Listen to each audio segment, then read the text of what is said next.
네, 매주 수요일마다 나오셔서 정치권에 대해서 따끔한 일침 가해 주신 분이죠. 유인태 전 더불어민주당 의원 나오셨습니다. 어서 오십시오. 네, 안녕하세요. 예. 조금 전에 유여해 전 최고위원 자유한국당이 제명했다는 소식 들으셨을 텐데 말이죠. 예. 어떤 생각이 드셨어요? 아유, 참 씁쓸하죠. 우리 정치가 이렇게 희화화되는 것 같은 게 어떻게 난 저런 분을 그것도 2등 최고위원에 당선이 됐잖아요. 그건 과거에 없던 일인데 저건 뭐 자유한국당 그 전당대 대의원의 문제가 아니라 우리 당도 비슷해요. 뭐 저렇게 예능자라고 뭐 이러면은 또 최고위원 되고 우리 정치가 그만큼 수준 천박해져가는 풍토가 씁쓸한 거고. 예. 이제 그런데 어쨌든 전당대회에서 2위로 당선된 최고위원을 저렇게 또 쉽게 제명까지 시키는 건 또 그 무슨 짓거리입니까? 예? 명색이 그래도 2위로 당선된 최고위원. 아무리 그분이 뭐 별로 그 경력이나 뭐 이런데 여러 가지 뭐 의문도 있고 뭐 또 그 사이에 발언하는 게 위태위태한 사람인데 그건 뭐 홍준표 대표나 55, 100구 아닙니까? 그 위태위태한 걸로 따지면은.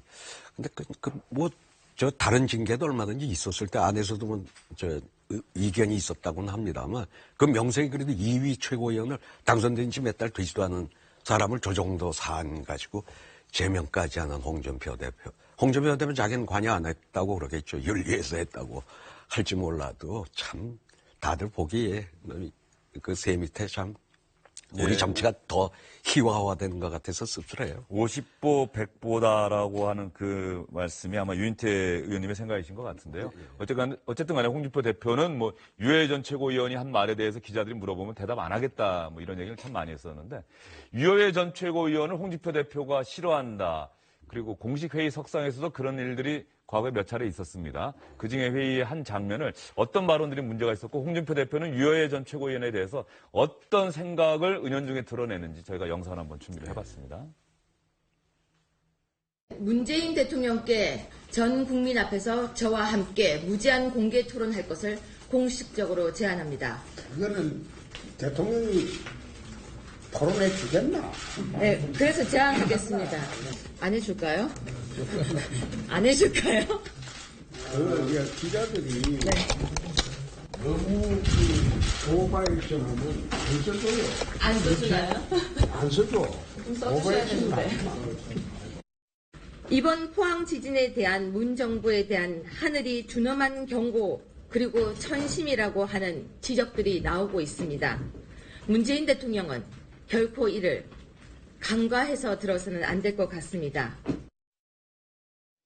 예, 유해 전 최고위원의 저런 발언들이 누적돼서 자유한국당 윤리위원회에서 제명 결정까지 했는데 뭐 어쨌든 간에 자유한국당 대한민국의 제1야당 아닙니까? 국회의원도 100명이 넘고 말이죠.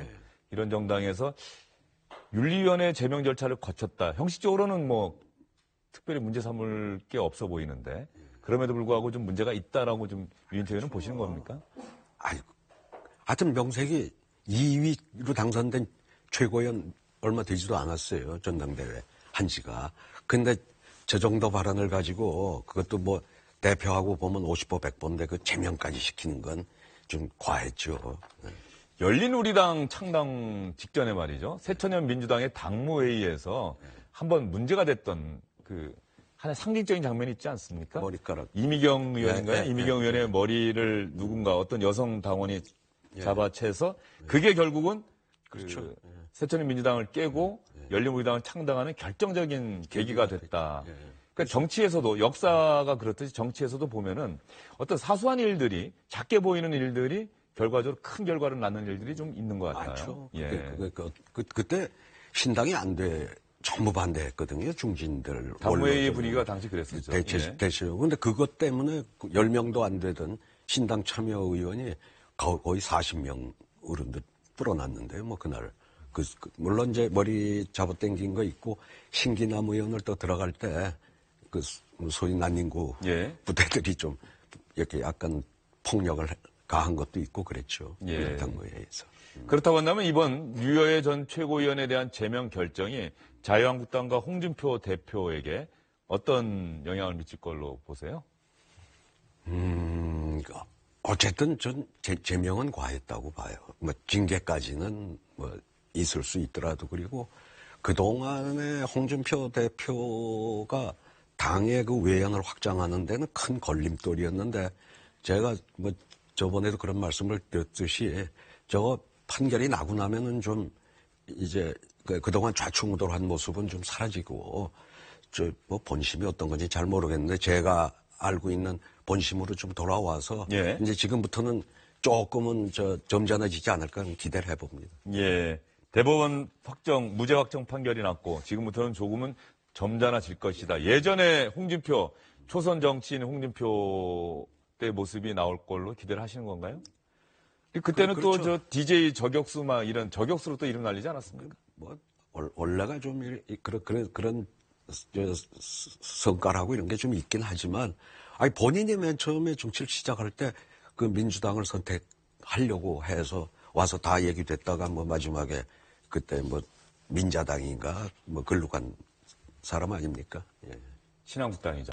그때 신한국당이었네. 김영삼 당시 예, 대통령이 예. 신한국당으로 갔던 홍준표 대표의 자유한국당 사당화, 유해전 전 최고위원도 그렇고 내부에서 비판하는 사람들은 그렇게 이야기를 하고 있어요. 밖에서 보시기에 정말 홍준표 대표의 사당화 논란 근거가 있는 주장으로 보십니까? 이번 지방선거에 공천은 전행을 하려고 하겠죠. 그걸 이제 사당화라고 얘기하는데 그 사당화가 되려고 그러면은 어쨌든 그만한 리더십이 뒷받침돼야 또 사당화도 가는 건데 뭐 사당화까지는 안 될 거고 이번 지방선거의 공천 전횡은 아예 뭐 경선도 아니고 지도부에서 다 하겠다고 미리 아주 공개적으로 말하자면 당내 민주화에 역행하는 공천을 하겠다고 본인이 선언을 했잖아요. 예, 당원 당규를 아마 바꿔야 될 겁니다. 예. 예. 하여튼 뭐 그런 식으로 상향식 공천이 아니고 당 지도부가 전략 공천할 수 있는. 그렇게 뭐 지난번 다 있어도 지난번 20대 총선 공천도 뭐 아시다시피 친박 뭐 진박 감별하면서 그런 식으로 했잖아요. 결국 예. 그게 이제 선거를 뭐 그렇게 망치게 만든 건데 그러니까 이번에 그 공천 전횡은 할 것 같습니다. 근데 공천 전횡을 지방선거 때 했다고 그래서 그럼 사당화까지 가려고 그러면 여러 가지 조건이 갖춰줘야 사당화가 되는 거지. 그 엿장서 마음대로 되나요? 예. 국민의당의 안철수 대표의 정치적 승부수, 바른정당과의 통합, 전당원 투표가 오늘부터 시작이 됐습니다. 안철수 대표의 정치적 승부수, 통합에 성공할까요? 이 초보 운전자의 난폭 운전으로 보여져요. 저는 정말 그 3당, 안철수 대표도 그 얘기를 많이 하지만 민심이 다당제를 만들어줬다. 이 3당이 얼마나 소중하냐. 실제로 이번 20대 국회에서 캐스팅 보트는 전부 국민의당이 행사했어요. 거기에서 부결을 표 던지면 헌재 소장도 안 됐고 좀 찬성해주면 대법원장 됐고 그렇지 않습니까? 이 국회를 사실 국민의당 그때는 40석이지만 이렇게 해왔는데 저걸 당내 저런 컨센서스도 저걸 외연을 확대하고 통합을 하려고 한다고 그러면 조금 더 서두르지 말고 잘 운반을 했어야죠. 당내 중진들을 또 설득을 하고 또 중도 개혁 통합이라고 그러면 바른정당의 유승민 대표도 좀 이쪽으로 조금 더 다가와야 그게 중도 네. 개혁 통합이 되는 건데 지금 비치는 모습은 일방적으로 이 안철수 대표가 유승민 대표 노선에 투항하는 걸로 비춰지지 않습니까? 저쪽은 하나도 일로 다가오는 모습은 없었고 그러니까 호남 중진들이 저렇게 반발하는 거고 뭐 의원 모르겠어요. 19명이 20명이 얼마가 될런지는 모르겠습니다. 현역 의원들은 딱 절반으로 나뉘었다는 거 아니겠어요? 글쎄, 그리고 저쪽에 11명이 다 올지 안 올지 몰라도 그러니까 여론조사 돌려보니까는 그거는 가상의 현실에 대한 여론조사라는 거. 뭐 어쨌든 간에 자유한국당보다 지지율이 높게 나왔다. 그 항상 3당이 생긴다고 그러면 원래 여론조사는 좀 떠요. 옛날에 항상 제3 후보 나오면 처음에는 여론조사에서 1, 2당보다 높지만은 그 거품은 이제 오래 못 가는 그 거품이 안철수 현상도 그런 거품이었잖아요. 그러니까 저렇게 이 집안을 다 쑥대밭을 만들고 그래가지고 통합을 한들 제가 시너지 효과는커녕 아마 마이너스로 갈 거예요. 그러니까 그냥 국민의당 이 40석이 이 국회에서 그런 캐스팅 보트 국회를 20대 국회 사실상 좌지우지하면서 그 좀 더 시간을 가지고 유승민 대표하고 선거연대 정도라도 하면서 차츰차츰 단계적으로 밟아갔으면 하는 바람이, 그리고 저는 그 존재가 꽤 중요하다고 생각을 해요. 우리 정치사에서. 근데 이번에 초보 운전자가 그냥 난폭 운전하면서 제가 보기엔 다 망가뜨렸다 이렇게 보고 있어요. 유승민 의원은 그렇다고 해서 초보 운전은 아닐 텐데 말이죠. 근데 뭐 저긴 힘이 있나요?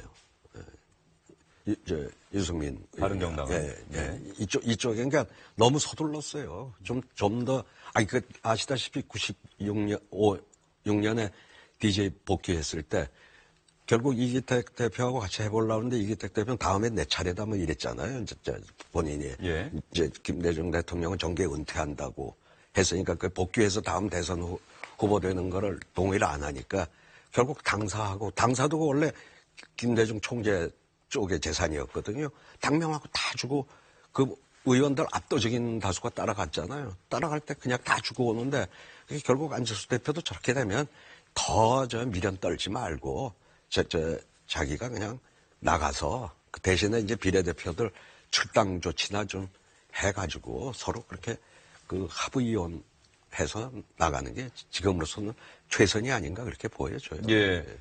이 질문 마지막으로 드릴 텐데 좀 짧게 대답해 주십시오. 대통령 비서실장 임종석 실장이 아랍에미리트 특사 방문, 야당은 국정조사 요구하고 있어요.